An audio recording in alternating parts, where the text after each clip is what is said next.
જય શ્રી કૃષ્ણ મિત્રો. તો આજે આપણે બનાવીશું બજાર કરતાં પણ બહુ જ સરસ મજાનો નાસ્તો જે એકદમ ઝડપથી બની જાય અને ઘરમાં બધાને પસંદ પણ બહુ આવશે. તો ચાલો રેસીપી જોઈ લઈએ. તો એના માટે આપણે અહીંયા 1 કપ મેંદો લઈ લઈશું, 1 કપ ઘઉંનો લોટ લઈ લઈશું, ચપટી મીઠું એડ કરીશું અને 2 બટરની ટ્યુબ એડ કરીશું, ચપટી બેકિંગ સોડા એડ કરીશું અને ચીઝને આવી રીતે આપણે ખમણીને એડ કરીશું. 2 ટ્યુબ ચીઝ લીધી છે અહીંયા મેં. ચીઝ તમને જેટલું પસંદ હોય એટલું એડ કરી શકો છો.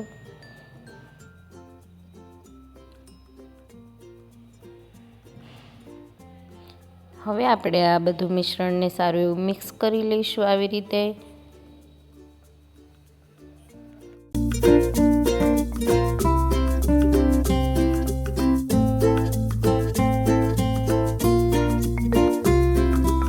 હવે આપણે લોટ બાંધી લઈશું. તો એના માટે આપણે અહીંયા દૂધનો જ ઉપયોગ કરીશું ને ધીરે ધીરે દૂધ એડ કરતા જશું ને સારો એવો લોટ બાંધી લઈશું આવી રીતે.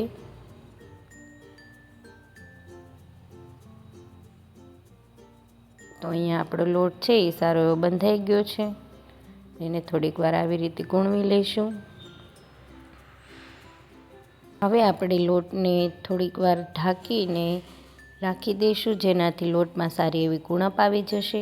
તો હવે જોઈ લઈએ, લોટમાં સારી એવી કુણપ આવી ગઈ છે. હવે આપણે આ લોટને આવી રીતે મસળી લઈશું. લોટ મસળાઈ જાય પછી મોટા મોટા ગોયણા કરી લઈશું અને રોટલીના શેપમાં વણી લઈશું. એને આવી રીતે આપણે વણવાની છે મોટી મોટી રોટલી.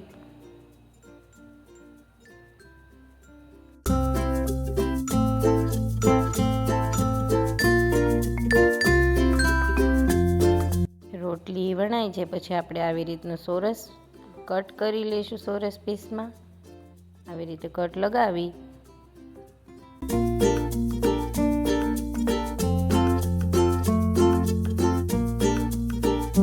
પછી આપણે એમાં નાના નાના કટ લગાવવાના છે. આવી રીતે પહેલાં ઊભા કટ લગાવીશું અને પછી આપણે એમાં આડા કટ લગાવવાના છે, એટલે નાના નાના પીસ તૈયાર થઈ જશે આવી રીતે.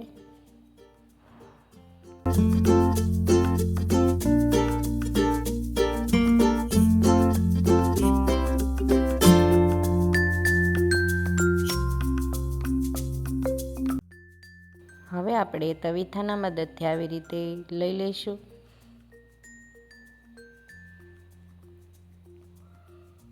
તમે આને પાટલીમાં પણ વણી શકો અને પાટલીમાં વણશો તો આસાનીથી નીકળી જશે, એટલે મારું સજેશન એ જ છે કે તમે પાટલીમાં જ વણજો. તો અહીંયા આપણું તેલ છે એ સારું એવું ગરમ થઈ ગયું છે અને આપણે હવે બધા સ્નેક્સને તળી લઈશું. સ્લો ફ્લેમ ઉપર જ તળવાના છે. જ્યાં સુધી તેનો કલર ચેન્જ ના થાય ત્યાં સુધી આપણે એને તળી લઈશું. તો અહીંયા તમે જોઈ શકો છો સ્નેક્સનો કલર છે એકદમ ચેન્જ થઈ ગયો છે. હવે આપણે એને એક પ્લેટમાં લઈ લઈશું.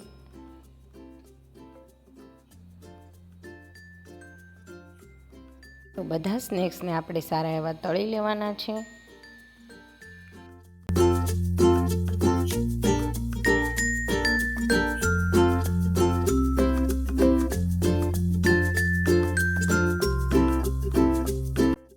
તો અહીંયા રેડી છે બજાર કરતાં પણ બહુ જ સરસ મજાનો સ્નેક્સ, જે તમે ઘરે આસાનીથી બનાવી શકો અને બધાને પસંદ પણ બહુ આવશે. તમે પણ એકવાર આ રેસીપી જરૂરથી ટ્રાય કરજો અને વિડીયો પસંદ આવ્યો હોય તો પ્લીઝ લાઇક કરજો, શેર કરજો, સબસ્ક્રાઈબ કરજો અને હા, બેલ આઇકન દબાવવાનું નહીં ભૂલતા અને કોમેન્ટ કરીને જરૂરથી કહેજો કે તમને અમારો વિડીયો કેવો લાગ્યો.